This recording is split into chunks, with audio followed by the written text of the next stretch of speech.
క్రీస్తునందు ప్రియ దేవుని బిడ్డలందరికీ యేసుక్రీస్తు వారి శ్రేష్టమైన నామంలో అందరికీ వందనాలు తెలియజేస్తున్నాను. స్వేచ్ఛ లేదా స్వాతంత్రం అంటే ఏంటి? What's the meaning of freedom? స్వేచ్ఛ అంటే ఏంటి, లేదా స్వాతంత్రం అంటే ఏంటి? భారతదేశానికి స్వతంత్రం ఎప్పుడు వచ్చింది? వచ్చిందా రాలేదా? వచ్చింది. ఎప్పుడు వచ్చింది? 1947 ఆగస్టు 15వ తారీఖు స్వతంత్రం వచ్చింది. కానీ ఏ స్వతంత్రం అయితే అనుకున్నామో అది రాలేదు. సరిగ్గా 7-8 నెలల క్రితం, దగ్గర సంవత్సరం క్రితం, రాజస్థాన్లో అనుకుంటాను, ఒక దళిత పిల్లవాడు, పేదవాడు, స్కూల్లో 2-3 తరగతులు చదువుతూ 2వ తరగతి దప్పికయ్య కుండ దగ్గరికి వెళ్ళాడు. కుండను పట్టుకున్నాడు. అది చూసిన టీచరు బిడ్డను కొట్టి చంపేశాడు. ఒక దళితుడు, ఒక పేదవాడు, ఒక అంటరానివాడు కుండను పట్టుకుని కుండను మైల్ చేశాడని, కుండను అపవిత్రపరిచాడని కొట్టాడు. బిడ్డ చచ్చిపోయాడు హాస్పిటల్లో. వచ్చిందా స్వాతంత్రం? రాలేదు. మీరేది ఇక్కడుండి ఉద్యోగాలు తెచ్చుకొని, చదువుకొని, కార్లు కొనుక్కొని, ఇల్లు కొనుక్కొని, మంచి బట్టలు వేసుకుంటే స్వతంత్రం వచ్చిందా? నో, రాలేదు. మనం ఎంత బంధకాల్లో ఉన్నామంటే ఆలోచించండి. ఒక పిల్లవాడు, ఒక మనిషి, పేదవాడు కుండను పట్టుకుంటే కుండ ఏమైందంట? మలినమైంది. కానీ అదే కుండలో వెన్న దొంగిలించినోడు దేవుడు అయ్యాడు ఈ దేశానికి. వెరీ పిటిఫుల్ కదా. వెన్నను దొంగిలించినోడు దేవుడు, కుండను పట్టుకున్నవాడు అంటారానోడా. స్వతంత్రం వచ్చిందా? లేదు, రాలేదు. వింటున్నారా? ఈ దేశం యొక్క స్థితిగతులు ఎరిగిన డాక్టర్ బిఆర్ అంబేద్కర్ రాజ్యాంగం రాశాడు. రాజ్యాంగంలో పేదలను ఎత్తిపట్టాడు, అంటరాని వాళ్ళని ఎత్తిపట్టాడు. అదే లేకపోతే ఈరోజు ఈ స్థితి ఉండేది కాదు. వింటున్నారా? 1912వ సంవత్సరంలో రవీంద్రనాథ్ ఠాగూర్ గీతాంజలి రాశాడు. 1913వ సంవత్సరంలో అతనికి నోబెల్ బహుమతి వచ్చింది. అతని యొక్క ప్రీ ఇండిపెండెంట్ అంటే ఇంకా మనకి ఇండిపెండెన్స్ రాలేదు. ఆయన ఏం చెప్తాడంటే, నా దేశానికి స్వతంత్రం కావాలి. ఫ్రీడమ్కి స్వతంత్రం అన్నదానికి నిర్వచనం ఇచ్చాడు ఆయనకి. అది రాలేదు. స్వతంత్రం రాలేదు. ఈ దిక్కుమాలిన స్థితిలో మనం ఉండేవాళ్ళం కాదు, ఇంకా అంటరాని స్థితిలో. మనం చాలాసార్లు మనమున్న స్థలాన్నే చూస్తాం, ఇక్కడంతా బాగుంది కదా అని. ఇప్పటికీ కూడా పేదవాడు, దళితులు తలెత్తుకోలేని ఊర్లు చాలా ఉన్నాయి. చెప్పులేసుకొని నడవలేని స్థితులు చాలా ఉన్నాయి. గుర్రం ఎక్కెళ్ళాడని చంపిన ఆనవాళ్ళు ఉన్నాయి. తెలుసా మీకు? ఈరోజు ఆ ముద్ర ఇంకా కొనసాగుతుంది. ఇంకా రానున్న రోజుల్లో మను ధర్మశాస్త్రం అనగా దళితుడు, అంటరానివాడు కాళ్ళల్లో నుంచి వచ్చాడని చెప్తుందే మను ధర్మశాస్త్రం. దాన్ని తిరిగి ఆచరణలోకి తీసుకురావాలని మత శక్తులు చాలా పనిచేస్తున్నాయి. ఎక్కడొచ్చింది స్వాతంత్రం? రాలేదు. మన పూర్వీకులు ఏ స్వతంత్రత అయితే కావాలని కోరుకున్నారో అది రాలేదు. రవీంద్రనాథ్ ఠాగూర్ ఆయన గీతాంజలిలో ఆయన ఏం చెప్తాడంటే, ఎక్కడైతే భయము లేకుండా మనుషులు తలెత్తుకొని తిరుగుతారో, ఏం లేకుండా, wear the mind is without fear and the head is hell high, తలెత్తుకొని తిరగాలి అనగా ఈ మస్తిష్కంలో ఈ మెదడులో భయము లేకుండా ధైర్యంగా తలెత్తుకొని స్వేచ్ఛ వాయువులు పీల్చాలి. దేశము అజ్ఞానంతో, ఇదే అంటరాంతనంతో, అజ్ఞానంతో ముక్కలుగా విడిపోయింది. అది లేని స్థితి రావాలి నా దేశానికి. పేదవాడిగా తొక్కబడుతున్న స్థితి ఉండొద్దు. సత్యము నిర్భయముగా ధైర్యముగా చెప్పగలిగిన స్థానానికి నా దేశాన్ని నడిపించు, నా దేశాన్ని మేల్కొల్పు. ఇది ఆయన యొక్క కోరిక, ఆయన వాచ. ఈ మాటలు ఎందుకు చెప్తున్నానంటే నిర్గమాకాండం తెలియజేస్తున్నది ఇదే. నిర్గమాకాండం మనకేం తెలియజేస్తుందంటే స్వేచ్ఛ. స్వేచ్ఛ లేకుండా 430 సంవత్సరాలు బ్రతికారు ఎవరు? ఎంత కష్టం మీరు ఆలోచించారా? వాళ్ళ మొరలు, వాళ్ళ ఏడుపులు, వాళ్ళ బాధలు, వాళ్ళ కష్టాలు, వాళ్ళ వ్యక్తి చాకిరి, తినటానికి తిండి లేకుండా రోజంతా చాకిరి, వెట్టి పనులు అని రాయబడ్డది. నిర్గమాకాండం మనకి తెలియజెప్పేదంతా అంతే. అయితే ఆ బంధకాల్లో నుండి దేవుడు వారిని వెలుపలికి, వాళ్ళ మొర ఎవరి దగ్గరికి చేరింది కదా? దేవుని దగ్గరికి చేరింది వాళ్ళ మొర. దేవుడు దిగి వచ్చాను. అందుకే ఇది నా వాక్యంలో మనం నేర్చుకోవాలి. బంధకాల నుంచి విముక్తి ఇస్తాడు ఆయన. బంధ విముక్తి రాసుకోండి మీ నోట్స్లో. బంధ విముక్తి, బంధ విముక్తి. 7 అద్భుతమైన దేవుడు మనకిచ్చిన వాగ్దానాలు క్లుప్తంగా మనం ధ్యానం చేద్దాం. నిర్గమకాండం 6వ అధ్యాయం రండి చూద్దాం.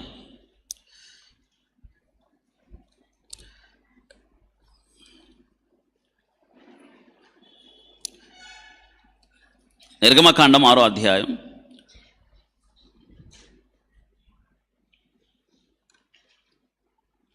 దేవుని 7 గొప్ప వాగ్దానాలు మనం ధ్యానం చేద్దాం.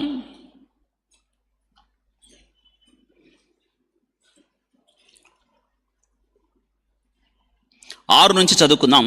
6 నుంచి 9 దాకా చదువుదాం. 2 నుంచి కూడా చదవచ్చు. మరియు దేవుడు మోషేతో ఇట్లా,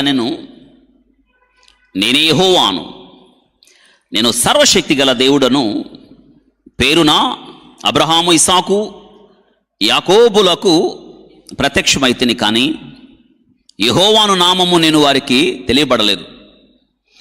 మరియు వారు పరవాసము చేసిన దేశమగు కానాను దేశమును వారికి ఇచ్చుటకు నా నిబంధన వారితో స్థిరపరిచితిని. ఐగుప్తీయులు దాసత్వమునకు లోబరచబడి ఉన్న ఇశ్రాయేలు మూలుగును విని, విన్నాడు? ఇశ్రాయేలు మూలుగులు విని నా నిబంధనను జ్ఞాపకం చేసుకొని ఉన్నాను. ఇక్కడ ఒక విషయాన్ని తెలుసుకోవాలి. మన మూలుగు ఎవరు వింటారు కదా? దేవుడు వింటాడు. మూలుగు ఎప్పుడు వస్తుంది? సరిగ్గా చెప్పాలి. మూలుగు ఎప్పుడు వస్తుంది?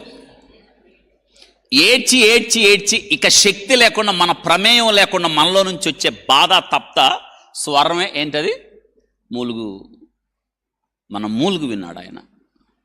ఎవరు వినకపోవచ్చు, ఎవరు అర్థం చేసుకోపోవచ్చు, కానీ స్వేచ్ఛ కొరకు, బంధకాల నుండి విడుదల కొరకు మన ఆర్తనాదం, మన మూలుగు ఎవరు వింటారు? దేవుడు వింటాడు. దేవుడికి ఎప్పుడు చెవుడు రాదు. అసలు ఆయనకి చెవుడు అనే సమస్య ఉండదు. ఆయనకి వినబడదన్న బాధే ఉండదు ఆయనకి. మూలుగు విని. కాబట్టి మన జీవితాల్లో ఎవరు విన్నా లేకపోయినా, ఎవరు లక్ష్య పెట్టినా లేకపోయినా, దేవుడు మాత్రం ఖచ్చితంగా మన మూలుగు మాత్రం వింటాడు, స్పందిస్తాడు, జవాబిస్తాడు. తగిన కాలంలో నీ జీవితంలో ఆయన జోక్యం చేసుకుంటాడు. ఆయన జోక్యం చేసుకున్నప్పుడు, ఆయన పనిచేసినప్పుడు ఏది నీకెంత మాత్రం అడ్డు, ఎంత మాత్రం ఇంకేం కావాలి చెప్పండి. అదే మనం ఇక్కడ నేర్చుకుంటున్నాం. చూడండి, ఇక్కడ రాయబడిన మాట చూడండి, 6వ వచనం.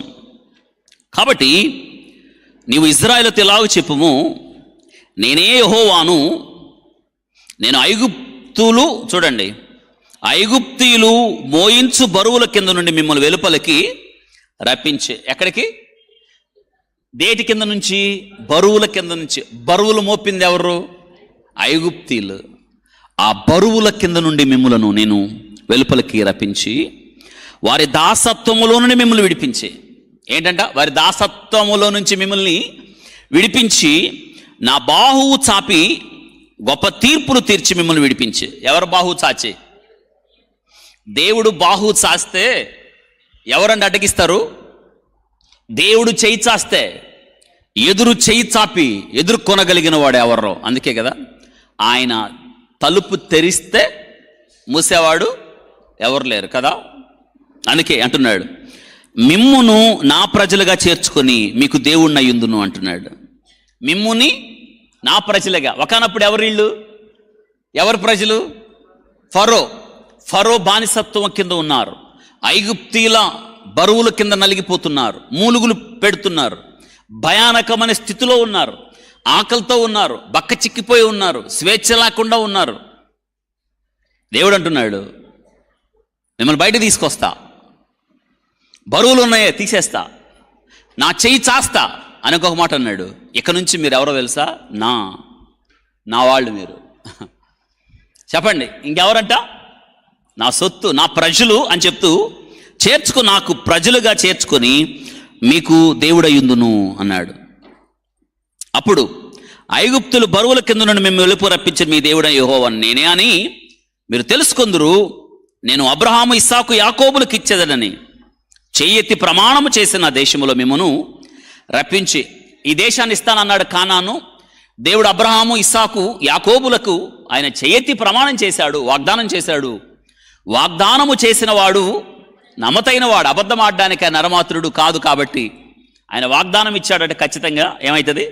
కాబట్టి అంటున్నాడు, వాగ్దానం చేశాను కదా మీ పితరులకు ఇస్తానని ఇస్తా, రప్పించి దానిని మీకు స్వాస్థ్యముగా ఇచ్చేదను అన్నాడు. ఎట్ట ఇస్తాడు?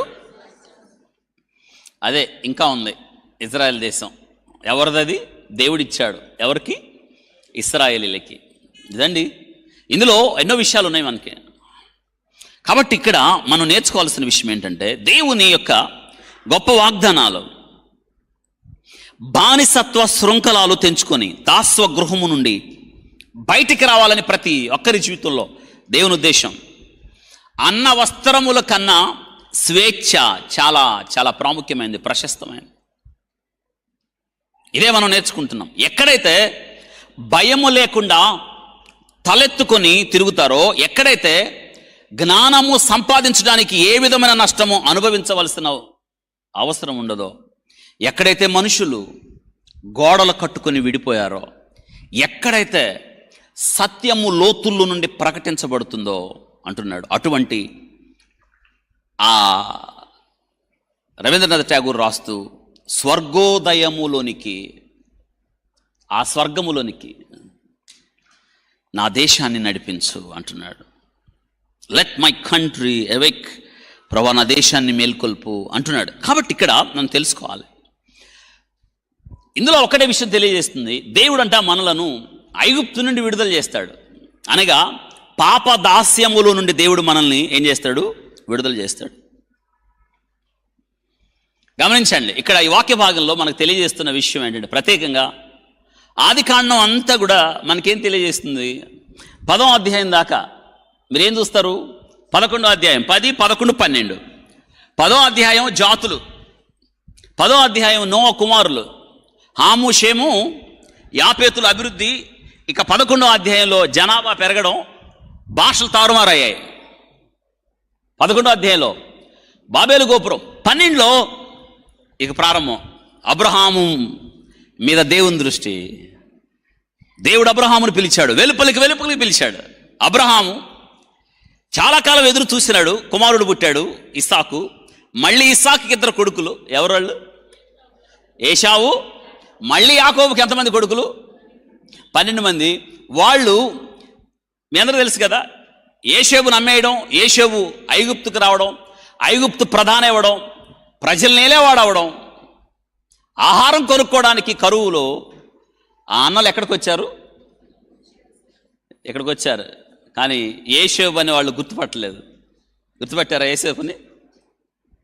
కానీ ఎవరు గుర్తుపట్టారు? ఏం చేశాడు చెప్పండి గుర్తుపట్టి? మీరైతే ఏం చేస్తారు? మీరే యేసేపు అనుకోండి, మిమ్మల్ని గుంట్లో పడేసి చంపాలనుకున్న వాళ్ళు దొరికారు. ఆ సమయంలో మీరు యేసేపులాగా ప్రధానమంత్రి స్థానంలో ఉన్నారు. ఏం చేస్తారు మీరు? వచ్చిన వాళ్ళు ఏం చేస్తారు? మొట్టమొదట పైగా యేసేపుకి ఆ భాష ఐగుప్తు భాష వచ్చేసింది కదా, అందుకే యేసేపుకి ఒక పేరుంది, ద్విభాషి. యేసేపుకి ఎన్ని భాషలు వచ్చు? ఐగుప్తు భాష వచ్చు. ఏం అవసరం లేదు.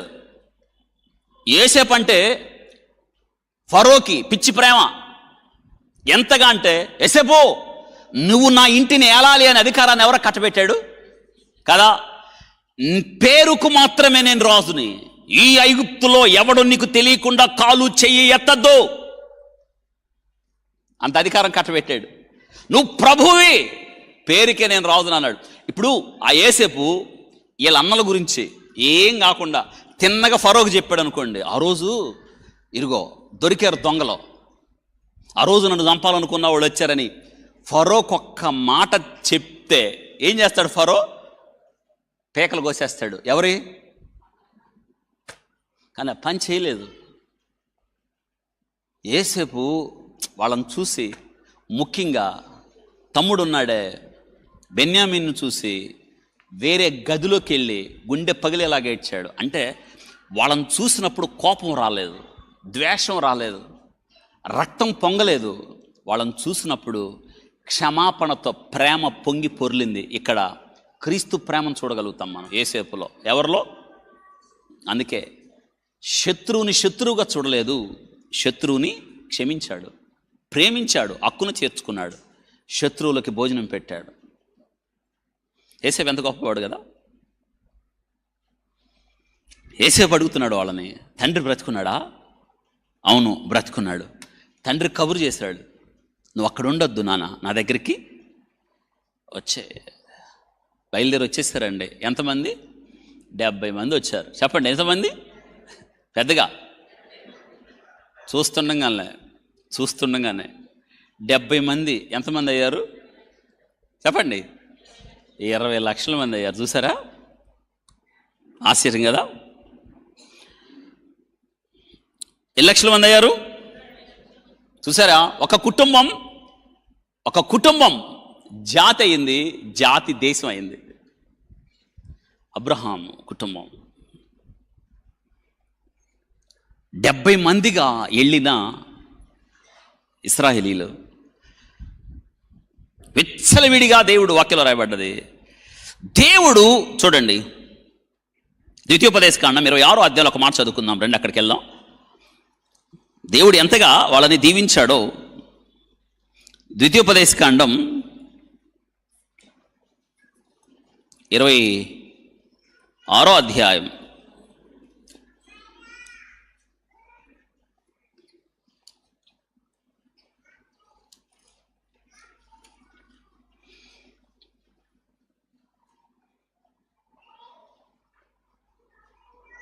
5వ వచనం చూడండి. నీవు తండ్రి నశించున్న అరామి దేశస్థుడు, అతడు ఐగుప్తునకు వెళ్ళును. అక్కడ చూడండి, కొద్ది మందితో అక్కడికి పోయి పరవాసి అయి గొప్పదియు బలమైనదియు విస్తారమైనదగు జనమగును. చూసారా? ఇంకొక మాట చదువుకోవాలి మనం, 105వ కీర్తన. ఇది బాగుంటుంది చూడండి. వారి అభివృద్ధి కారణం ఏంటో 105 24 105వ కీర్తన 24వ వచనం. ఆయన తన ప్రజలకు బహు సంతానాభివృద్ధి కలగజేసెను, వారి విరోధుల కంటే వారికి అధిక బలము. ఎంత మంచి మాట. తన ప్రజలకు ఏమిచ్చాడు ఆయన? చూడండి, సంతానాభివృద్ధి. ఇక చూడండి, ఫుల్ బిజీ, బిడ్డలు పుట్టడం. ఎక్కడ? దేవుడు ఆ ప్రజలను ఎంతగా అభివృద్ధి చేశాడు చూడండి. అంటే ఎంతగా అంటే ఒకానొక దశలో ఎవరి సంఖ్య పెరిగిపోయింది చెప్పండి? ఇశ్రాయేలీలు పెరిగిపోయారు, వీళ్ళ సంఖ్య తగ్గిపోతుంది. ఎవరిది? ఐగుప్తీయులది. ఐగుప్తుల సంఖ్య తగ్గిపోతుందండి. 70 మంది 20 లక్షల మంది అయినప్పుడు మీరు ఆలోచించారా? ఆశ్చర్యం ఏంటంటే దేవుడు వారిని బహుగా ఆస్వాదించాడు. ఎంతగా అంటే దేవుడు వారికి బహు సంతానాభివృద్ధినిచ్చాడు. శత్రువుల బలము కంటే అన్ని విషయాల్లో బలవంతులే. ఎందుకు? దేవుని ప్రతిష్ఠ జనం, దేవుడు కోరుకున్న జనం, దేవుడు ఇష్టపడిన జనం, తన స్వకీయ సంపాద్యముగా ఉండడానికి దేవుడు కోరుకున్న జనం. ఎవరండి వాళ్ళని లేకుండా చేయాలని ప్రయత్నించేవాడు? ఎవడు? వారిని లేకుండా చేద్దాం అనుకున్న వాడు లేకుండా పోయాడు. కానీ ఇశ్రాయేలు మాత్రం ఇంకా 1 కోటి మంది వాళ్ళు. ఇప్పటికి 92 లక్షల మంది దగ్గరగా. ప్రపంచ జనాభా ఎంత? ప్రపంచ జనాభా 800 కోట్ల మంది దగ్గరికి వచ్చాం. ఎన్ని కోట్లు? 800 కోట్ల మంది జనాభా. అందరికన్నా ఎక్కువ ఏ దేశం జనాభా? చైనా. ఇప్పుడు చూడండి, మనం దాన్ని దాదాపుగా ఈ విషయంలో మాత్రం మనం మెండుగా నిండుకున్నాం. ఏ విషయంలో? జనాభా. చూడండి, జనాభానిచ్చేది కూడా దేవుడే. కానీ ప్రపంచ జనాభాతో పోలిస్తే 1 కోటి మందే తక్కువ. నిండా 1 కోటి మంది లేరు. కానీ ఇజ్రాయెల్ దేశంలో ఒక మాట అంటారే, చీమ చిటుక్కమంటే అర్థం ఏంటి తెలుగులో? వాస్తవంగా చీమలు కాళ్ళ కింద పడి చాలా చచ్చిపోతూ ఉంటాయి, ఎవరు పట్టించుకోరు. కానీ ఇజ్రాయెల్ దేశంలో చీమ చచ్చిపోయిన పెద్ద వార్త. అది విషయం. ఇజ్రాయెల్ దేశం చుట్టూ, చిన్న దేశం అండి, దాన్ని చూస్తే అర్థమవుతుంది మీకు. దాని దేశం, ఇజ్రాయెల్ దేశం ఉంటుంది, దాని చుట్టూ 14 దేశాలు ఉంటాయి, అరబ్ దేశాలు చుట్టే. సిరియా, లెబనోను. ఇజ్రాయెల్ దేశంలో హైట్స్ అని ఉంటాయి, గోలాన్ హైట్స్ అని, ఎత్తైన స్థలం. అక్కడ నిలబడి చూస్తే మీకు బోర్డర్స్ కనిపిస్తాయి. సిరియా బోర్డర్ కనిపిస్తుంది, లెబనోన్ బోర్డర్ కనిపిస్తుంది, దేశాల సరిహద్దులు కనిపిస్తూ ఉంటాయి. 14 దేశాలు ఉన్నాయి. ఈ 14 దేశాల యొక్క టార్గెట్ ఈ దేశం. ఏ దేశం? దాన్ని లేకుండా చేయాలని. ఎవరి వల్ల కాల? ఎందుకో తెలుసా? దేవుడు దానిని కనుపాప వలె, ఎవడి వల్ల కాదు, అది విషయం. కనుపాప వలె కాపాడుతున్నాడు. ప్రపంచంలో ఇజ్రాయెల్ దేశంలో ఏది జరిగినా ఒక వార్త. దేవుడే కాపాడుతున్నాడు దాన్ని. అంటే దీన్ని బట్టి మీకు ఒక విషయం అర్థమవుతుంది. దేవుడు కాపాడితే ఎంత భద్రంగా ఉంటుందో, దేవుడు కాపాడితే ఎంత సురక్షితంగా ఉంటుందో నిలువెత్తు నిదర్శనం ఇజ్రాయెల్ దేశం. చిన్న దేశం అండి, 1 కోటి మంది కూడా జనాభా లేని దేశం. అది ఇంకా నిలబడి ఉంది. కారణం ఏంటో తెలుసా? నిర్గమకాండం. రండి, మొదటి అధ్యాయానికి రండి, మీకు అర్థమవుతుంది. ఇక్కడ వాళ్ళ సంఖ్య పెరిగిపోతూ ఉంది.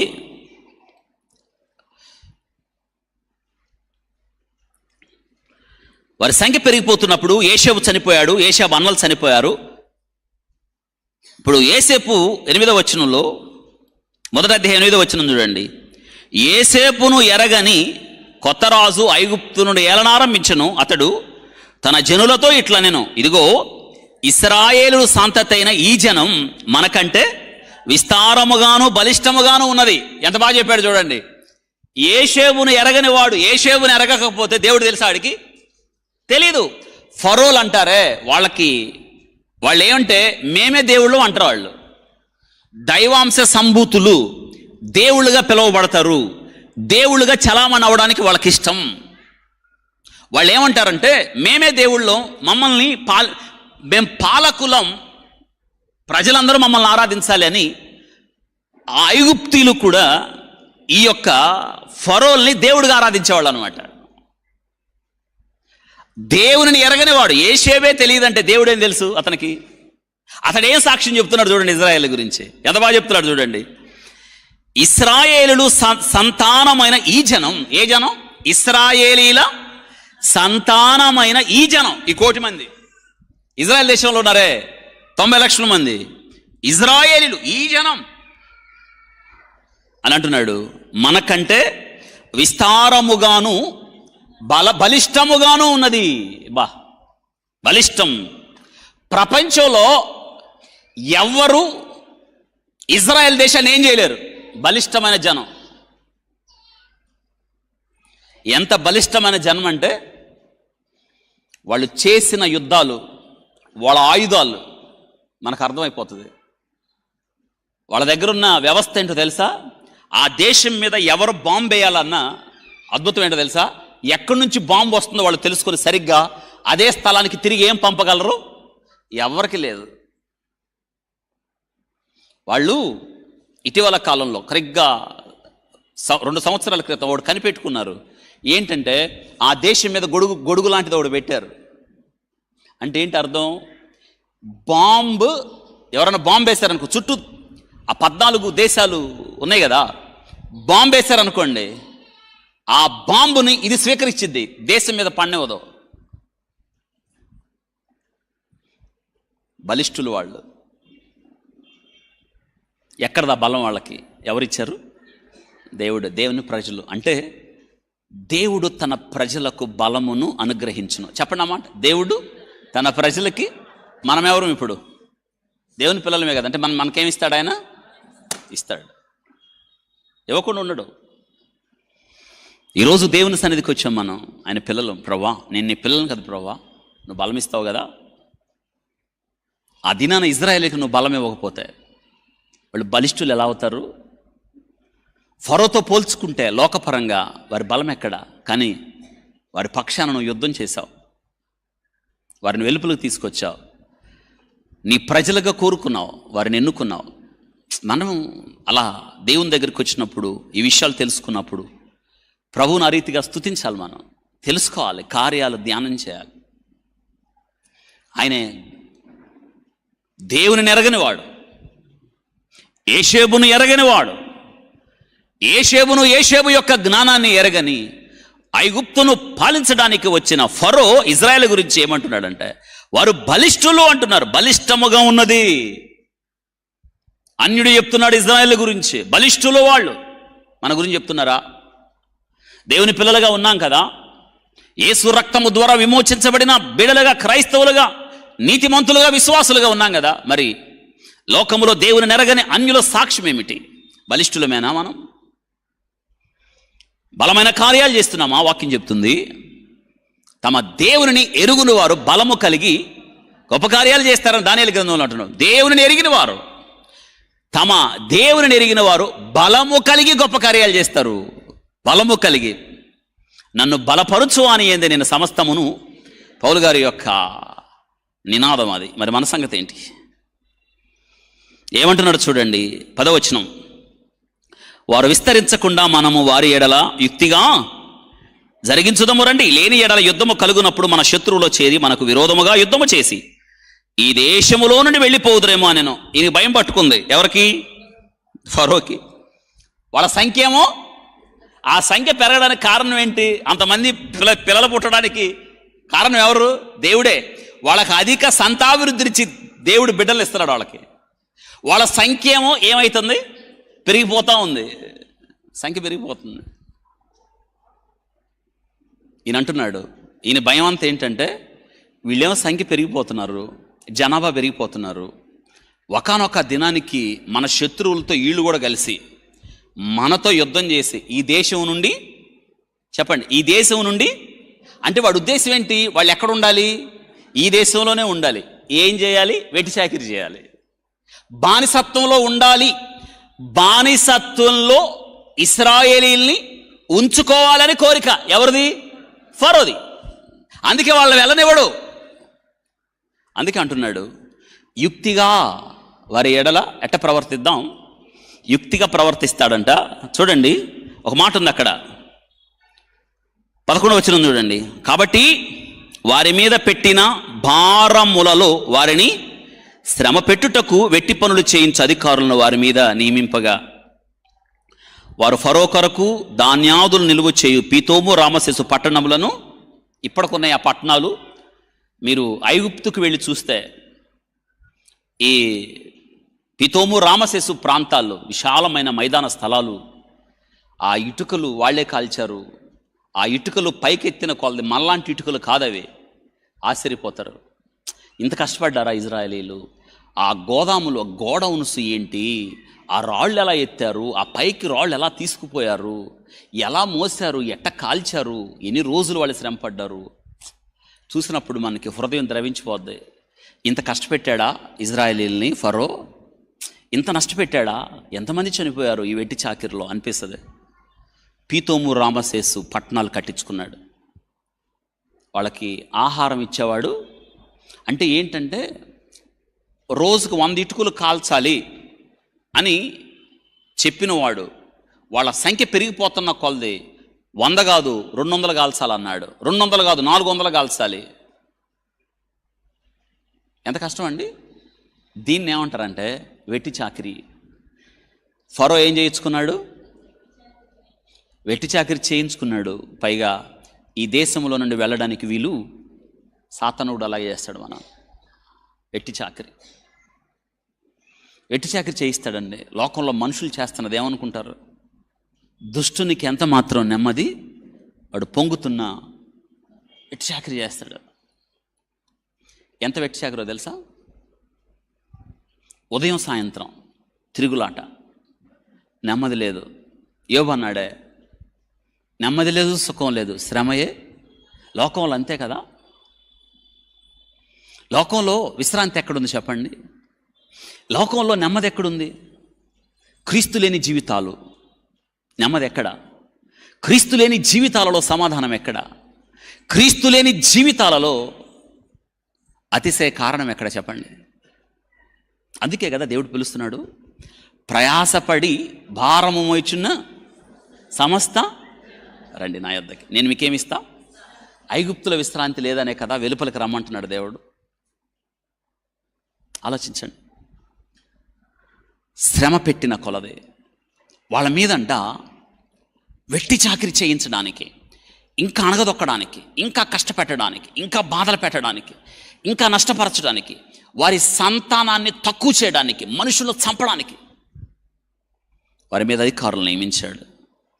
ఒక మాట ఉంది చూసారు అక్కడ 9, అయినను ఇశ్రాయేలీలు వారిని శ్రమ పెట్టిన కొలది వారు విస్తరించి ప్రబలిరు గనుక వారు ఇశ్రాయేలు ఎడల అసహ్యపడసాగిరి. అబ్బా, ఏంటంట? శ్రమ పెట్టిన కొలది వారు మరింతగా ఎవరు విస్తరింపజేశారు? కాబట్టి మీకు ఒక విషయం తెలిసిపోయింది ఇప్పుడు. ఏంటంటే మిమ్మల్ని ఎవరు శ్రమ పెట్టినా, ఎవరు కష్టపెట్టినా, ఎవరు నష్టపెట్టినా మీకు ఎంత మాత్రం హాని, శ్రమ పెట్టిన కొలది మీరు అభివృద్ధి చెందుతారు. బాధలలోనే అభివృద్ధి చెందుతారు, కష్టాల్లోనే అభివృద్ధి చెందుతారు, నిందలలోనే, తిరస్కారాల్లోనే మీరు అభివృద్ధి చెందుతారని వాక్యం చెప్తుంది ఇక్కడ. అసహించుకొనెను. ఎవరి ఎడల ఎవరు అసహించుకుంటున్నారు? ఇశ్రాయేలీలంటే ఎవరికి అసహ్యం? మీరంటే కూడా అసహ్యమే లోకంలో ఉన్న వాళ్ళకి. దాన్నే అంటరానోళ్ళు అన్నారు కదా ప్రారంభంలో, అదే చెప్పాను కదా. బైబిల్ పట్టుకునే వాళ్ళు అసహ్యం, ప్రార్థనకి వెళ్ళేవాళ్ళు అసహ్యం. చివరికి దేవుడికి పెట్టిన పేరు ఏంటంటే తక్కువ కులం వాళ్ళ దేవుడు అంట. ఎవరైనా అందరూ చెప్పండి, ఏ కులం? తక్కువ కులం. ఎక్కువ కులం ఏదో నాకు తెలియదు ఎంతవరకు కదా. తక్కువ కులం వాళ్ళ దేవుడు నిజంగానే ఆయన అదే దేవుడు. ఆయన పేదల దేవుడు కదా, పేదవాడిగా పుట్టినవాడు ఆయన. బీదలైన మీరు కదా. అంటరాని మన పూర్వీకుల దగ్గరికి ప్రేమ వచ్చింది. మిషనరీస్ వచ్చి అంటున్నారు, చొక్కా వేసుకో, ఇదిగో గ్లాసులో నీళ్ళు ఇచ్చారు. ఎన్నడూ గ్లాసులో నీళ్ళు ఇవ్వలేదు మనకి. చెరువులో నీళ్లు తాగడానికి లేదు, చెప్పులు వేసుకోవడానికి లేదు. మనకు చెప్పులు ఇచ్చారు, బట్టలు ఇచ్చారు, తలకు నూనె పెట్టుకోమన్నారు, తలదువ్వారు, ప్లేట్ ఇచ్చి అన్నం తినమన్నారు, ఇంట్లో ఉండమన్నారు, చేయి పట్టుకొని స్కూల్కి తీసుకెళ్లారు, నీకు ఆరోగ్యం కావాలని మందులు ఇచ్చారు. అప్పుడు మన పూర్వీకులు మమ్మల్ని ఎందుకు చూస్తున్నారు ఇలాగంటే వాళ్ళు చెప్పారు, ప్రేమ. ఏంటి ఆ ప్రేమ అంటే దేవుడు. ఎవరా దేవుడు అంటే యేసు. నిన్ను ప్రేమించి నీ దగ్గరికి వచ్చాడు. అప్పుడు యేసయ్యని నమ్ముకున్నాం మనం. నన్ను నా కొరకు ప్రేమ చూపించిన వాడిని నమ్ముకోవాలి కానీ నన్ను ద్వేషించిన వాడిని నేను నమ్మను కదా. నా కొరకు ప్రాణం పెట్టిన వాడిని నేను నమ్మాలి కానీ కాళ్ళలో నుంచి వచ్చాడని చెప్పిన వాడిని నేను నమ్మకూడదు కదా.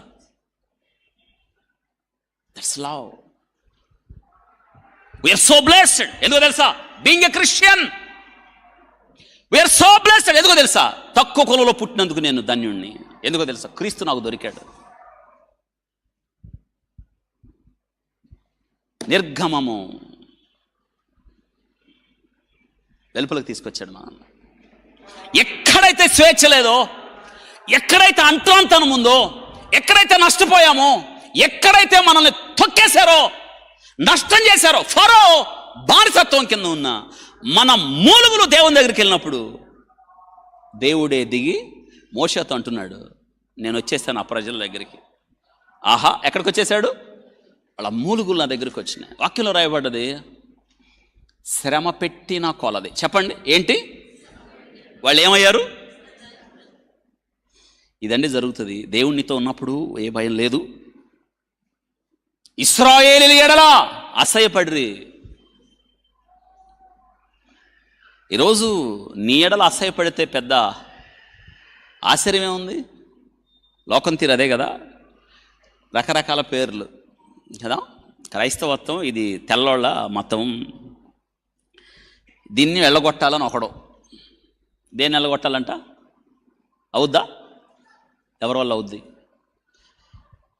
ఎవరి వల్ల అవుతుంది చెప్పండి? ఇక్కడున్న వాడంతా హిందువులే కాదంటలేదు, కానీ నన్ను ప్రేమించిన వాడే నాకు దేవుడు. కాదన్నావా?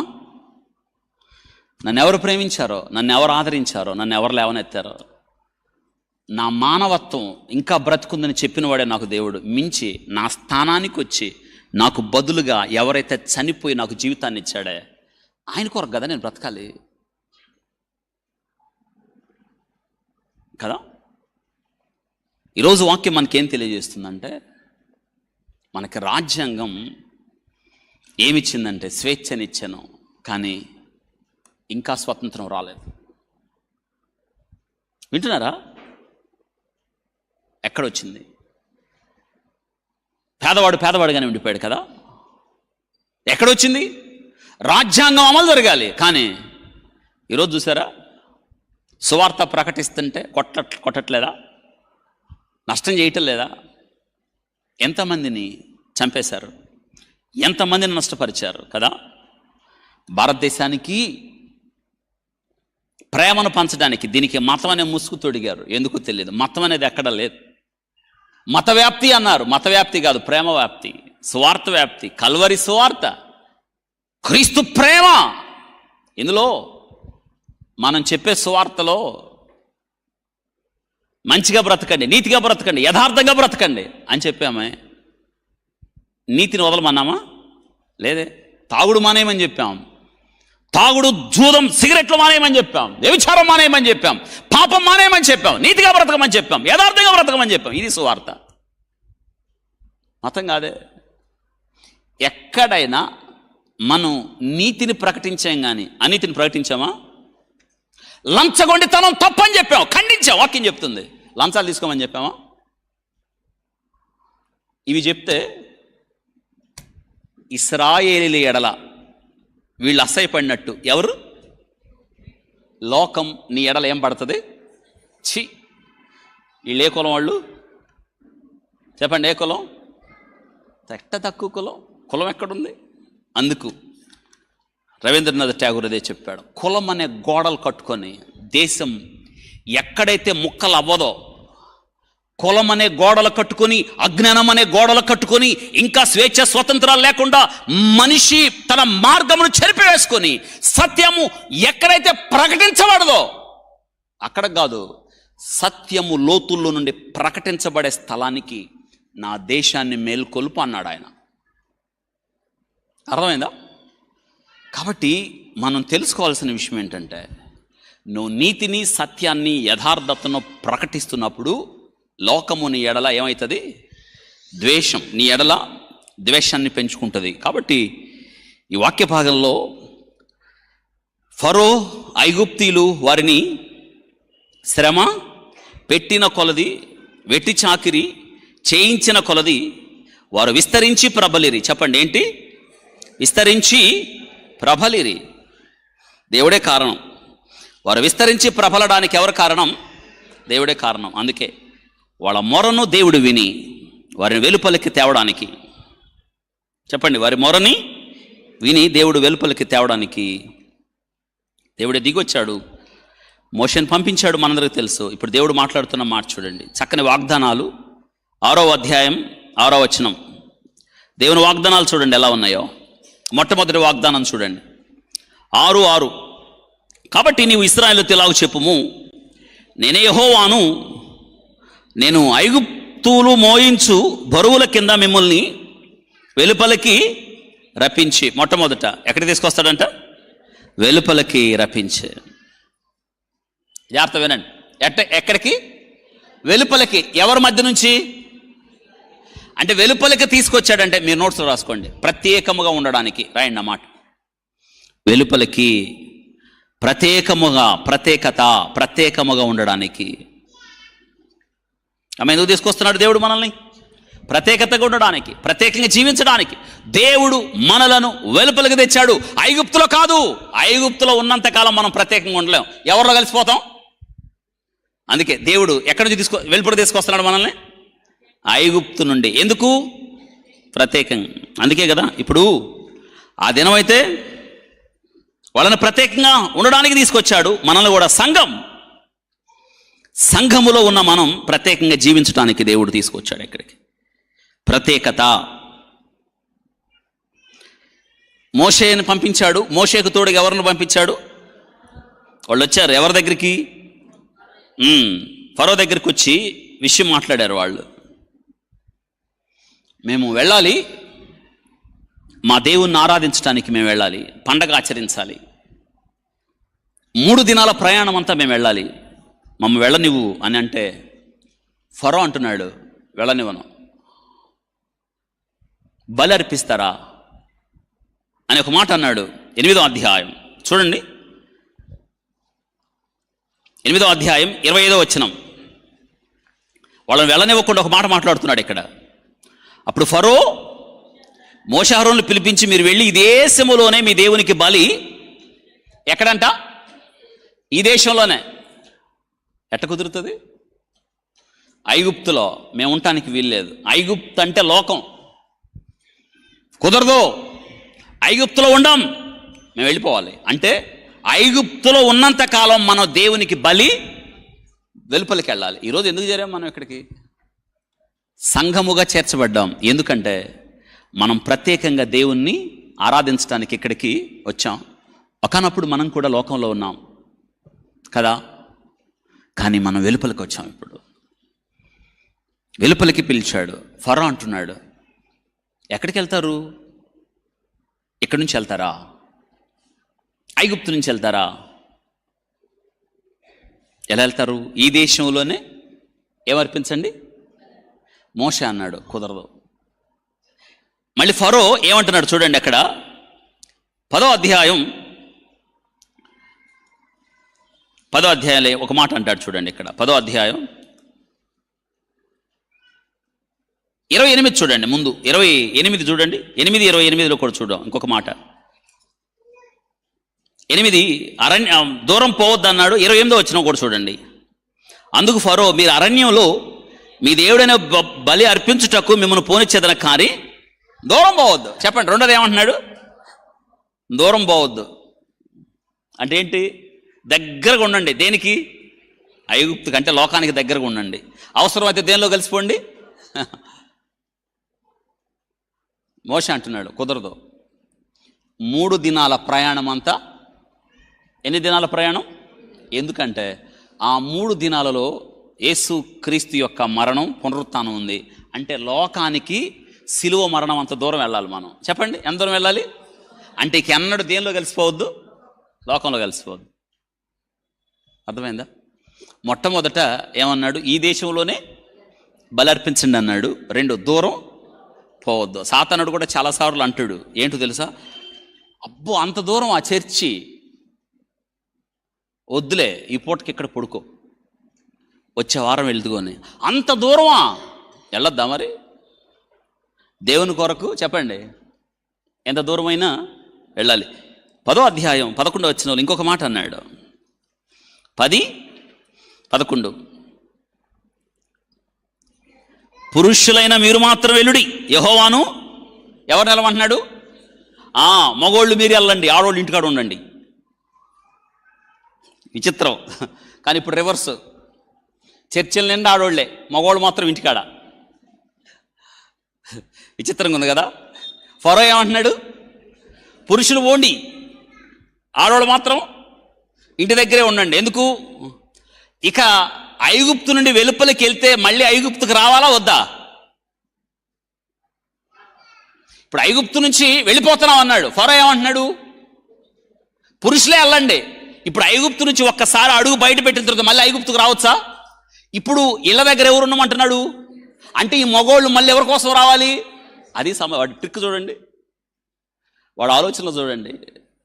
పురుషులైనా మీరు మాత్రమే వెళ్ళండి, మీరు మాత్రమే వెళ్ళండి. ఆడవాళ్ళు ఇళ్ళ దగ్గర ఉంటారు, మీరు బలి అర్పించుకొని మళ్ళీ వచ్చేసేయండి. ఎక్కడికి? ఇళ్ళకి. మీరు కూడా అదేగా. అమ్మో ఆయన నిద్ర లేచి ఉంటాడు, టిఫిన్ పెట్టాలి. అమ్మో ఆయన నిద్ర లేచి ఉంటాడు, అన్నం పెట్టాలి. ప్రార్థనకు రానోడికి అన్నం ఎందుకు పెట్టేది? మీరు ఈరోజు నుంచి రద్దు. ఏంటి? మీరు నిర్ణయం చేయండి. ప్రార్థనకు వస్తేనే అంత ధైర్యం మీకు లేదు. పురుషులు మాత్రమే వెళ్ళండి. తర్వాత ఆడవాళ్ళు ఏడుంటారు? ఇళ్ళ దగ్గర ఉంటాడు. 3 చెప్పాడు. వాడు ఎంత వ్యవహరిస్తున్నాడు చూడండి. మొట్టమొదటి ఏమన్నాడు? ఈ దేశంలోనే ప్రార్థన పెట్టుకోండి. ఎన్ని రోజులు పెట్టుకుంటారో పెట్టుకోండి. ఈరోజు మీరు ప్రకటన చేసుకోండి, ఈ ఊర్లోనే రండి, వినండి, రక్షణ పొందండి. మీకోసం సువార్థికులు వచ్చారు, దూర ప్రాంతం నుంచి వచ్చారు, మీరు మాత్రం రారు. వచ్చేసారు వాళ్ళు. ఏం చెప్పడానికి వచ్చారు? వాక్యం చెప్పడానికి వచ్చారు. మీరు మాత్రం ఇళ్లలో నుంచి మాత్రం రారు. తర్వాత దూరం మాత్రం చాలామంది చర్చలు మానేయలేదా? దూరం అండి, వెళ్ళలేకపోతున్నామండి, ఎండండి, ఆటోలు లేవండి, ఏమి లేవు, నడిచి వెళ్ళలేనండి, కాళ్ళు నొప్పులు వచ్చేసి. అప్పుడు ఫరో అంటాడు, ఏమైతే వెళ్ళకపోతే? 3 అన్నాడు, సరే పోండి, మగోళ్ళు పోండి, ఆడవాళ్ళు మాత్రం వినంటారా? దేవుని ఉద్దేశం ఏంటంటే కుటుంబాలకు ఎక్కడికి వెళ్ళాలి? భార్య, భర్త, పిల్లలు మొత్తం ఎక్కడికి వెళ్ళాలి? కానీ సాతానుడు విడగొడుతున్నాడు. చూసారా? చర్చిలు మన ఇంట్లో 5గురుంటే ఒక్కళ్ళే వస్తారు చర్చికి, లేదా 5గురుంటే 3 చర్చిలకు పోతారు. ఇంట్లో గొడవ, మీది గొప్ప మాది గొప్ప. వింటున్నారా? 3 ఒకే చర్చికి వెళ్ళాలి, గుర్తుపెట్టుకోండి. ఒక చోటకి వెళ్ళాలి, వేరుగారు వెళ్ళకద్దు, అసలు వెళ్ళకూడదు. ఒకే సంఘానికి వెళ్ళాలి, ఒకే చోట దేవుని ఆరాధించండి. ఎక్కడైతే దేవుని ఆరాధించడం కావాలి, ఆత్మతో సత్యముతో దేవుని ఆరాధించడం కావాలి. అయితే మీరు వెళుతున్న సంఘం వాక్యానుసారంగా ఉన్నదా లేదా పరీక్షించుకొని వెళ్ళాలి. ఇదొక్కటే. పరిచర్య అంతా దేవుందే కదా, వాక్యం దేవుంది. అయితే వాక్యానుసారంగా ఉన్నదా లేదని పరీక్షించుకుని వెళ్ళాలి. ఒక్క సంఘానికి వెళ్ళాలి మీరు. కానీ సాతానుడు ఏం చేశాడు? ఇంట్లో ఎంతమంది ఉంటే అన్ని సంఘాలు. వింటున్నారా? పురుషులు మాత్రమే వెళ్ళండి. ఆ తర్వాత ఇంకొకటి ప్రతిపాదించాడు. చూసారా? వాడెంత తెలివిగలవాడు చూడండి. 10వ అధ్యాయం 24 ఏమన్నాడు చూడండి. సరే వెళ్ళండి అని అంటున్నాడు. మీరు వెళ్ళి యెహోవాను సేవించుడి, మీ మందలో మీ పశువులు మాత్రమే ఇక్కడ ఉండవలను, మీ బిడ్డలు మీతో కూడా. ఏమంటున్నాడు? సరే వెళ్ళండి, కానీ మీ పశువులు జంతువులు ఏడే ఉండాలి. అంటే వాటి కోసం తిరిగి రావడం ఒక ఎత్తు కాదు. దేవునికి బలి అర్పించడానికి ఏం కావాలి అంటే బలి అర్పించండి, కానీ పసలేని బలి. మరి బలి అర్పించడానికి వాళ్ళ దగ్గర ఏముండాలి? శ్రేష్టమైన పశువులు ఉండాలి. అందుకే చూసారా, ఫరో తన దగ్గర పెట్టుకొని ఒట్టి చేతులు తెల్లమంటున్నాడు. ఎక్కడికి? ఈరోజు మన కూడా అదే కదా, ఒట్టి చేతులతో వస్తావు ఇక్కడికి. దేవుని శ్రేష్టమైనది ఇవ్వాలా లేదా? సాతానుడు ఏంది ఇచ్చేది? ఇవ్వకపోయినా పర్వాలేదు అనడా? అంటాడు. మోషే ఒక మాట అన్నాడు, ఒక్క డెక్కైనను ఇక్కడ విడిచిపెట్టను. ఇదండి దేవుని కొరకు మనం నిర్ణయం చేస్తే అటు చేయాలి, భక్తి చేస్తే అలా చేయాలి. సాతానుతో ఢీ కొడితే అలా కొట్టాలి. ఫరో డి అంటే మనం కూడా ఏమనాలి చెప్పండి? డి అంటే డి అనాలి. అంటారా? రాజీ పడకూడదు. ఈ దేశంలో ఉన్నాను అన్నాడు, మోషే కుదరదు అన్నాడు. దూరం పోవద్దు అన్నాడు, వెళ్ళాల్సిందే అన్నాడు. పురుషులు మాత్రమే వెళ్ళండి అంటే కుదరదు, కుటుంబాలకు వెళ్ళాలన్నాడు. పశువులు ఎడబెట్టండి అంటే ఒక్క డెక్కను కూడా ఇక్కడ. చివరికి ఏం చేశాడు? ప్రత్యేకత. ఈ విషయాల్లో మనం ఎలా ఉండాలి? 2 ఏమంటున్నాడు చూడండి, 6వ అధ్యాయం 6వ వచనంలో 2వ వాగ్దానం ఏమంటున్నాడు చూడండి. దాసత్వమును అని అంటూ ఐగుప్తుల దాసత్వమును చూడండి 5వ వచనంలో, లోబర్చి ఇశ్రాయేలు మూలుగును విన్నాడు. ఇలాగు చెప్పుము, నేనే యెహోవాను, నేను ఐగుప్తులు మోయించు బరువుల కింద మిమ్మల్ని వెలుపలికి రప్పించి ప్రత్యేకంగా ఉంచుతానని వారి దాసత్వము నుండి మిమ్మల్ని విడిపించి అంటున్నాడు. దేని నుంచి? దాసత్వము నుండి మిమ్మలను విడిపించి అంటే బంధకాల నుంచి దేవుడు ఏం చేస్తాడు? విడిపిస్తున్నాడు అండి. వాళ్ళ బంధకాలు చూసారా? ఎంత వెట్టి చాకిరి. ఈరోజు నిన్ను బంధించిన బంధకాలు ఏంటో దేవునికి తెలుసు. ఏ కట్లు మిమ్మల్ని బంధించాయో దేవునికి తెలుసు. ఏ ఫరో కట్లు మీకు స్వతంత్రత లేకుండా చేశాయో దేవునికి బాగా తెలుసు. అందుకే అంటున్నాడు కీర్తనకారుడు, ఆయన నా కట్లు విప్పి ఉన్నాడు. 116వ కీర్తన 16వ వచనం, నా కట్లు విప్పి ఉన్నాడు అంటున్నాడు. నా కట్లు. ప్రభు సమాజ మందిరంలో ఉన్నప్పుడు 18 ఏళ్ళు సాతాను కట్ల చేత బంధించబడిన అబ్రహాము కుమార్తె దేవుడు అంటున్నాడు, దగ్గరికి రమ్మని ఆమె చేతులు ఉంచగానే ఆమె తిన్నగా నిలబడినప్పుడు ప్రభు అంటున్నాడు, ఎన్ని సంవత్సరాల నుంచి? 18 సంవత్సరాలు. ఈరోజు ఐగుప్తు బంధకాలలో ఆ ప్రజలను విడిపించిన దేవుడు ఈరోజు నిన్ను కూడా, ఏ బంధకాలు నిన్ను బంధించాయో, ఏ కట్లు నిన్ను బంధించాయో, దాసవ గృహంలో మనం వెట్టి చాకిరి భయానకమైన పరిస్థితులు అనుభవించిన మనం, దుఃఖకరమైన అనుభవాలలో, కష్టాల కడలిలో స్వతంత్రత లేక భయం గుప్పిట్లో జీవితాన్ని గడుపుతున్న మనం ఏం చేయాలో తెలియకుండా ఎటు వెళ్ళాలో పరిస్థితులు కారు చీకట్లు కమ్ముకున్నప్పుడు ఆయన మన కట్లు విప్పి ఉన్నాడు. చెప్పండి, ఏమి విప్పాడు? 2వ చెప్తున్నాడు, ఆయన దాసత్వం నుండి నేను మిమ్మల్ని విడిపించి. 6వ అదే వచనంలో ఏమంటున్నాడు చూడండి, విడిపించి నా బాహువును చాపి గొప్ప తీర్పులు తీర్చి మిమ్మను విడిపించి. ఆయన మనల్ని ఏం చేస్తాడంట? నేను మిమ్మల్ని విడిపించేదని విమోచనక కర్త. ఆయన అద్భుతం ఏంటో తెలుసా? తన బాహువును చాపి. చెప్పండి, ఎవరి కోసం? అబ్బా, ఎంత మంచి దేవుడు. బాహువును చాపి. ఇంకా దేవుడు నిన్ను విడిపించడానికి ఆయన బాహువును చాచినప్పుడు, తన చేతిని చాచినప్పుడు ఆయనకి వ్యతిరేకంగా ఎవడండి చేయెత్తుతాడు? దేవుడు నీ పక్షాన చేయి చాచినప్పుడు ఆయన అంటున్నాడు, నా బాహువును చాపి నీకోసమే. ఎంత అద్భుతమైన ప్రేమ తెలుసా? బాహువును చాపాడు, అదే బాహుతో నిన్ను విడిపించాడు. అదే బాహువుకి నీ కొరకు ఆయన చేతులకు ఏం కొట్టించుకున్నాడు? ఆ చీలల్లో అంటున్నాడు, అరచేతుల్లో నిన్ను నీ కొరకు చాపబడిన బాహు ఆయన. అర్థం చేసుకున్నారా ఆయన్ని? మీరు ఆ ప్రేమను అర్థం చేసుకున్నారా? ప్రభా, నా కట్లు విప్పావు కదా, నీ బాహును చాపి నాకు విడుదలిచ్చావు కదా, బంధకాల నుండి కట్లు విప్పావు కదా. ఆ దినాన ఇజ్రాయేలీలు ఐగుప్తు బానిసత్వంలో వెట్టి చాకిరి కింద, మూలుగుల కింద నలిగిపోయిన ఇజ్రాయేలీల కోసం బాహుని చాపావు. నా కోసం అయితే ఆ చాపబడిన బాహులో మేకులు కొట్టబడ్డాయి. ఇస్తున్నాడు విమోచించి, నా కోసం విమోచన. ఆయన ఎవరండి? మన కోసం ఏమిచ్చాడు ఆయన? విమోచన. విమోచన, విమోచనకు కారణం ఆయన. విరోధుల చేతిలో నుండి ఆయన విడిపించాడు. తూర్పు నుండి, పడమర నుండి, ఉత్తరం నుండి, దక్షిణం నుండి ఆయన నానా దేశము నుండి తన ప్రజలను పోగు చేశాడని కీర్తనకారుడు చెప్తున్నాడు. అవునండి, ఆయన విమోచన. విమోచన. ఆయన మనలను అంధకార సంబంధముగా అధికారము నుండి విడుదల చేసి తన ప్రేమించిన తన కుమారునికి మనల్ని వారసులుగా, రాజ్య వారసులుగా చేసిన. కాబట్టి మనకేమొచ్చింది? విమోచన. ఆ విమోచన కారణం కదా. అందుకే అంటున్నాడు యోబు, నా విమోచకుడు సజీవుడు. My redeemer lives, defender lives. సజీవుడు. 7వ వచనానికి రండి, 6, 7. ఇంకొక వాగ్దానం ఉంది అక్కడ. ఏం చెప్తున్నాడు అక్కడ 7వ వచనంలో? నేను మిమ్మును నాకు ప్రజగా చేర్చుకుందును. చాలు. ఏంటంట? ప్రజగా చేర్చుకొని. అద్భుతం. ప్రజగా. ఒకనప్పుడు ఎవరో వీళ్ళు?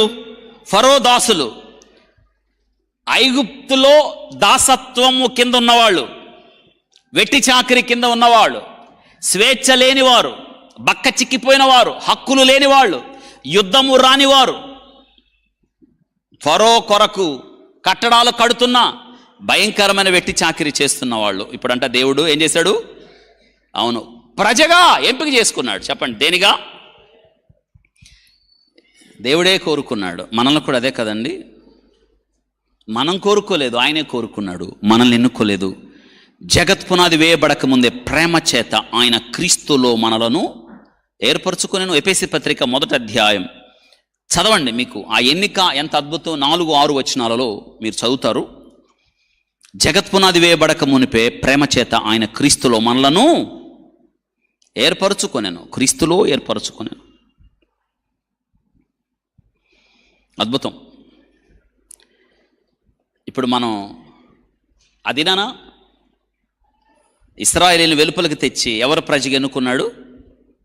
తన ప్రజగా. ఇప్పుడు వాళ్ళు ఎవరు ప్రజలు? అవును, వాళ్ళు వెలుపలికి రావడానికి గొర్రెపిల్ల రక్తము ద్వారా, అవును, పస్కా దాటుట, గొర్రెపిల్ల రక్తము ద్వారా విమోచన కలిగింది. మనమైతే యేసు రక్తము ద్వారా వెలుపలికి తీసుకురాబడ్డాం. యేసు రక్తం ప్రతి పాపము నుండి నిన్ను నన్ను కడిగి, ఇక్కడ ప్రభు ఏమంటున్నాడు? నా ప్రజగా అని అంటూ ఏమంటున్నాడు? నేను వారికి దేవుడినై ఉంటాను అన్నాడు. చూసారా 7వ వచనంలో? చేర్చుకొని మీకు దేవుడునై ఉందును. చెప్పండి, ఇప్పుడు ఎవరు? దేవుడు మనకేమయ్యాడు? మనకు దేవుడు అయ్యాడు. ఆయన కోరుకున్నాడు. దేవుడై ఉందును. ఒకనప్పుడు ఫరోనే దేవుడు వాళ్ళకి. ఫరో దేవుడుగా కొనసాగుతున్నాడు. దేవుడు వారిని ఫరో వెట్టి చాకిరుని వెలుపలికి తీసుకొచ్చి అంటున్నాడు, నాకు ప్రజగా చేర్చుకుందును, నేను మీకు దేవుడునై ఉందును. ఈ వివరణ మరింత మీకు కావడానికి ఒక వాక్యం చదువుదాం రండి. 2వ కొరింథీ పత్రిక 6వ అధ్యాయం. ఆ వాక్య భాగం చదివితే మీకు మరింత స్పష్టంగా అర్థమవుతుంది. 2వ కొరింథీ పత్రిక 6వ అధ్యాయం 14 నుండి చివరి దాకా 18 దాకా నేను చివరి భాగం చదువుతాను. మనము జీవము గల దేవుని ఆలయం ఉన్నమందుకు దేవుడు ఇలాగ సెలవిచ్చుచున్నాడు, నేను వారిలో నివసించి సంచరింతును, నేను వారి దేవుణ్ణయుందును, వారు నా ప్రజలయుందురు. కావున మీరు వారి మధ్య నుండి బయలువెడలి ప్రత్యేకంగా ఉండుడి. చూసారా ఎట్లా? వారి మధ్య నుండి, లోకము నుండి బయలువెళ్ళి అపవిత్రమైన దేన్ని ముట్టకూడని ప్రభు చెప్పుచున్నాడు. మరియు నేను మిమ్మల్ని చేర్చుకుందును, మీకు తండ్రినయుందును, మీరు నాకు కుమారులను కుమార్తెలయుందురని సర్వశక్తి గల ప్రభు చెప్పుచున్నాడు. నేను చదవండి. 14 నుంచి 18 వచనాలు కూడా కంటత పెట్టండి. మీకు చక్కని వాక్య భాగాలు నేర్చుకోవడానికి అవకాశం కలుగుతుంది. మనం ఎలా ప్రత్యేకంగా ఉండాలో ఇక్కడ తెలియజేస్తుంది. మీకు దేవుణ్ణి ఉందును అంటున్నాడు. అందుకే 8వ వచనానికి వచ్చేటప్పటికల్లా చూడండి ఏం చెప్తున్నాడు. మళ్ళీ నిర్గమకాండం 6వ అధ్యాయం 8వ వచనంలో మళ్ళీ చెప్తున్నాడు. చూడండి, వాగ్దానాలు కొనసాగిస్తున్నాడు అక్కడ. ఆయనంట ఆ దేశములో నుండి వారిని వెలుపలికి రప్పిస్తాను అని చెప్తూ 8వ వచనానికి రండి. నేను అబ్రహాము, ఇస్సాకు, యాకోబులకు ఇచ్చేదనని చేయెత్తి ప్రమాణము చేసిన దేశంలోనికి మిమ్మల్ని రప్పించి, వాళ్ళకేమివ్వబోతున్నాడు? కానాను, ప్రవేశము. మీకు దేవుణ్ణి యుందును అన్న దగ్గర మనం ఆయన్ని ఆరాధికులుగా ఉండాలి. ఆరాధన అని రాసుకోండి. దేశములోనికి మిమ్మల్ని రప్పించదను. ఆ దేశంలోకి వీళ్ళకేమిస్తున్నాడు ఆయన? ప్రవేశము. రాసుకోండి, ప్రవేశము అని చెప్తూ ఇంక చివరి మాట అందులోనే ఉంది చూడండి. ప్రవేశిస్తును, దానిని మీకు స్వాస్థ్యముగా ఇచ్చేదను అన్నాడు. ఏంటంట? స్వాస్థ్యముగా. స్వాస్థ్యము అని రాసుకోండి. స్వాస్థ్యము. ఒకనప్పుడు వీళ్ళకి స్వాస్థ్యం ఉందా? లేదు. వాళ్ళకి కానానును దేవుడు ఏమిచ్చాడు? మరి మనకు స్వాస్థ్యం ఏంటి? ఆయనే. అద్భుతం కదా. మన ఆస్తి ఎవరు? అందుకే మనం ఎవరిని సంపాదించుకోవాలి? రైట్, మళ్ళీ మొదటికి వద్దాం రండి. నేను మిమ్మల్ని వెలుపలికి రప్పించేదను. ఒకసారి రాసుకోండి. 7 వాగ్దానాలు. ప్రత్యేకత. నేను వెలుపలికి రప్పించేదను, నేను మిమ్మల్ని వెలుపలికి రప్పించేదను. 1, ప్రత్యేకంగా మనం ఉండాలి. 2, నేను దాసములో నుండి మిమ్మల్ని విడిపించేదను. బంధ విముక్తి, బంధకాల నుండి విముక్తి. రెండోది మీరు రాసుకోవాలి, బంధ విముక్తి. ఇక మూడోది, నేను మిమ్మల్ని విడిపించేదను, విమోచన. ఇవన్నీ 6 అధ్యాయం 6వ వచనం. ఈ మూడో వాగ్దానం కూడా, నేను మిమ్మల్ని విడిపించేదను, విమోచన, 6వ అధ్యాయం 6వ వచనం. ఇక నాలుగోది, మిమ్మును నాకు ప్రజగా చేర్చుకుందును, ఎంపిక, 7వ వచనం, 6వ అధ్యాయం 7వ వచనం, ఎంపిక. నాలుగో వాగ్దానం ఏంటి? ఎంపిక. 5, మీకు దేవుడునై ఉందును, 7వ వచనం. దాన్నే ఆరాధన. మేము మా దేవుని ఆరాధించాలి, 3 దినాల ప్రయాణం అంతా వెళ్ళాలి, మా దేవునికి మేము పండగ ఆచరించాలి, ఆరాధన, ఆత్మతో సత్యముతో ఆరాధించాలి. ఇక 6వ వాగ్దానం, దేశములోనికి మిమ్మల్ని రప్పించేదను, ప్రవేశము. దేశములోనికి మిమ్మల్ని రప్పించేదను, ప్రవేశము. ఇక చివరిది 7వ వాగ్దానం, దాన్ని మీకు స్వాస్థ్యముగా ఇచ్చేదను, స్వాస్థ్యము కదా. వారికి ఏమి ఇచ్చాడు దేవుడు? ఏ దేశాన్ని స్వాస్థ్యంగా ఇచ్చాడు? ఎస్, కానాను, పాలు తేనెలు ప్రవహించు దేశం. మనకి పెద్ద కొబ్బరి బాండ అంత ఉంటుంది అక్కడ, దానిమ్మకాయ. వింటున్నారా? మనకిక్కడ బాటిల్స్లో కొబ్బరికాయ కొట్టిస్తారు, కొబ్బరి నీళ్ళు. అక్కడ మీకు ఇంత ఉంటుంది. ఏంటది? దానిమ్మకాయ. తెలుసా? ఒక దానిమ్మకాయ కొంటే 4 తాగేయచ్చు. ఏంటది? అది పాలు తేనెలు. మీకు అర్థం అవడని చెప్పాను. పాలు తేనెలు ప్రవహించు, నిజంగా అద్భుతమైన దేశం, అందమైన దేశం. అవకాశం వస్తే, వెళ్ళాలని ఏం లేదు, అవకాశం వస్తే ఖచ్చితంగా వెళ్ళి ప్రభువు నడిచిన స్థలం చూడొచ్చు. ఇవన్నీ పాలు తేనెలు ప్రవహించు దేశం. బైబిల్ దగ్గర పెట్టుకొని, ఇది ఏది ఉందా? ఉంది, నిర్ధారణ కదా. కొండలు లోయలు అన్నీ అయ్యే. పక్కనే ఎటు చూసిన ఎడారి, 2 పక్కనే ఐగుప్తు, పక్కనే ఇజ్రాయెల్ దేశం, 2 పక్కనే ఎండిపోయిన భూమి, పక్కనే సస్యశ్యామలం. తేడా మీకు కనిపిస్తుంది. ప్రభువే వాగ్దానం, ఇదే స్వాస్థ్యం కదా. వేయని ద్రాక్ష తోటలు ఇచ్చాడు దేవుడు వాళ్ళకి, జీవజలాలు ఇచ్చాడు వాళ్ళకి, పాలు తేనెలు ప్రవహించు దేశం. ఎటు చూసినా శ్రేష్టమైన ఫలప్రదమైన దేశం. ఇదండి దేవుడు 7 వాగ్దానాలు చేస్తున్నాడు. అర్థమైందా? ఇవి వాగ్దానాలు మనకే. చివరికి ఒక మాట, వాళ్ళకైతే కానాను స్వాస్థ్యం, మనకైతే ఆయనే మనకి. ప్రార్థన చేసుకుని, పరిశుద్ధుడా స్తోత్రాలు, మీరు మాకు అనుగ్రహించిన ఈ వాక్య భాగాన్ని బట్టి మీకు వందనాలు ప్రభువా. వెట్టి చాకిరి కింద నలిగిపోయిన ఇశ్రాయేలీలు దేవా, ఎన్నో విషయాలు చెప్పారు, మీరు మాతో మాట్లాడారు. వారి కోసం 7 అద్భుతాలు, 7 శ్రేష్టమైన ప్రభా వాగ్దానాలు ఇచ్చారు ఈ దినాన. అవన్నీ మాకు ప్రభా అన్వయించుకోవాలి. మేము ఐగుప్తు బంధకాలు, లోకము బంధకాల నుంచి బయటకు రావాలి ప్రభా. ఇచ్చిన వాక్య భాగాన్ని బట్టి స్తోత్రాలు. విత్తబడిన వాక్యం మా హృదయాల్లో ప్రభా ఫలించున్నట్లుగా సహాయం చేయండి. మంచి నెలపడిన విత్తనం వల్ల 100 ఫలించట కృపను దయచేయండి. వాక్యమైన మీ బిడ్డలు దీవించండి, సర్వసత్యంలోకి నడిపించమని యేసు నామములో అడిగి వేడుకుంటున్నాము తండ్రి.